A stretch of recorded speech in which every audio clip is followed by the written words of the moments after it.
Hello friends, in this video you will find comprehensive care tips, solutions to frustrating problems you may be having, instruction on how to revive your plant and an introduction to the huge array of the varieties out there that you will drool over. Truly an amazing, versatile and easy to grow house plant, Aglaonema is no longer the boring dark green plant that you see planted in shopping malls. Fairly slow growing Aglaonema commutatum, botanical name, has a few common names: Chinese evergreen, Philippine evergreen and poison dark plant. Aglaonema tolerates poor light extremely well, comes in a staggering array of leaf colors and is among the easiest houseplants you can grow. Now let's dive into how you can make your Chinese evergreen or Aglaonema thrive.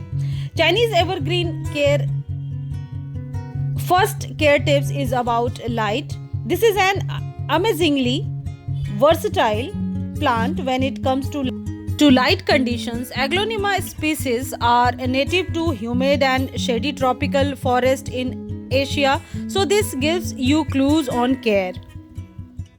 Fortunately for us, this is one of the best plants for low light conditions inside the home. These plants are perfectly happy in front of a northern exposure window, indirect light, or even eastern exposure morning sun window. Don't let this plant sit in full sun though, and avoid any sun in the middle part of the day. A couple hours of morning sun or late afternoon sun is perfectly fine and even beneficial. Although it is preferable to have these plants right in front of a window, they are one of the few plants that will also do fine a few feet from a window.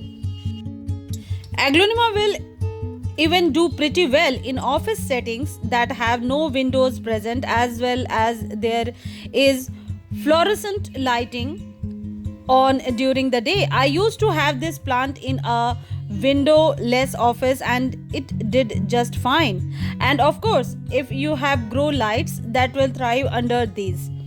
Be sure to turn your Aglaonema every week or two to encourage even growth and a more balanced plant. If you keep them in the same orientation for too long, all the leaf will bend towards the light, a phenomena known as phototropism, and your plant will look unbalanced.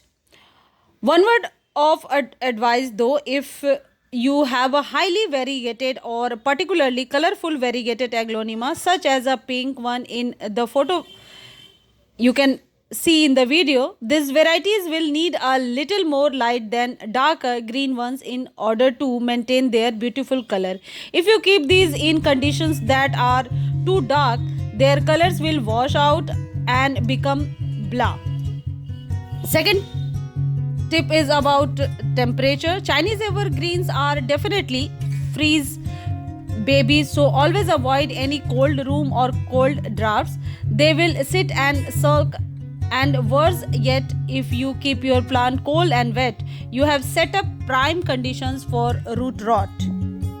If we are talking about soil mix, my standard blend that I use for most of my leafy tropicals works beautifully or Aglaonema. I simply mix 3 parts of Miracle Grow potting mix with 1 part perlite.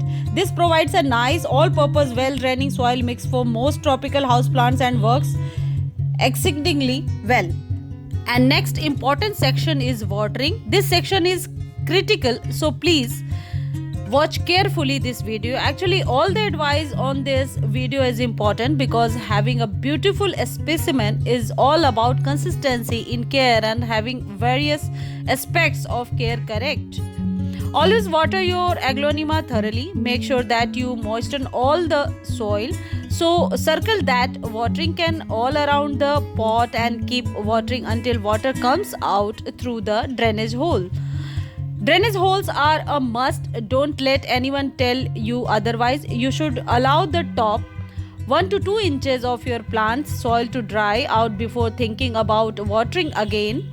I have included a section on problems near the end of this post. But this plant does not like to dry out completely. In fact, it hates it. Nor does it like to stay wet all the time. So you will have to strike a happy medium. And please, for your own sanity and health of your plants, do not use moisture meters.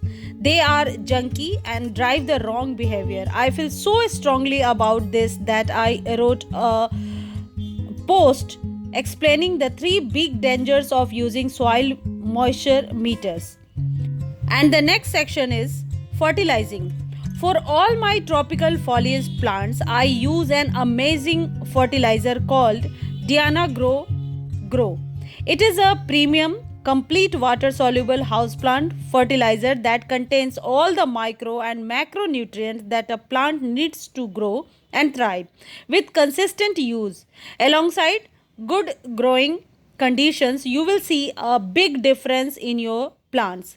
I highly recommend it. Diana grow and use it for the majority of my own house plant. In general, I like to fertilize most of my tropical foliage plants dilutely with every watering by adding 1/4 teaspoon per gallon of Diana Grow during the active growing season. For Aglonema, which is a relatively slow growing plant in general, it is probably better to use my fertilization method described above for every other watering. Don't fertilize in the winter when your plant is not growing. Next section is humidity. Aglonema is native to very warm and humid areas in its natural habitat. High humidity indoors would benefit these plants. However, they are very tolerant or average indoor humidity. There are various ways to increase humidity for houseplants.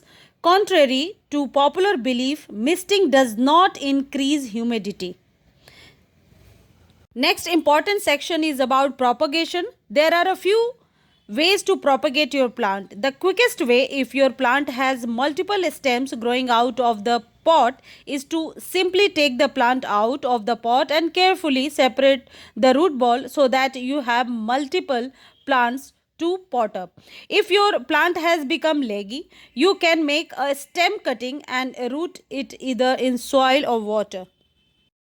Soil propagation of Aglonema cuttings. The simplest way to propagate is to insert your cuttings directly into a pot with soil. Simply make a cutting that has 2-3 inches of a stem and insert into a 50-50 mix of soil and perlite. This make a great blend to root your cuttings. Keep your cuttings in a bright area with no direct sun and aim to keep your soil moist. Moist soil is important while you are rooting cuttings. And don't worry about overwatering because all that perlite will keep the mix nice and fluffy and full of air, so there will be no danger of root rot. Maintaining higher humidity is beneficial. Thank you, friends.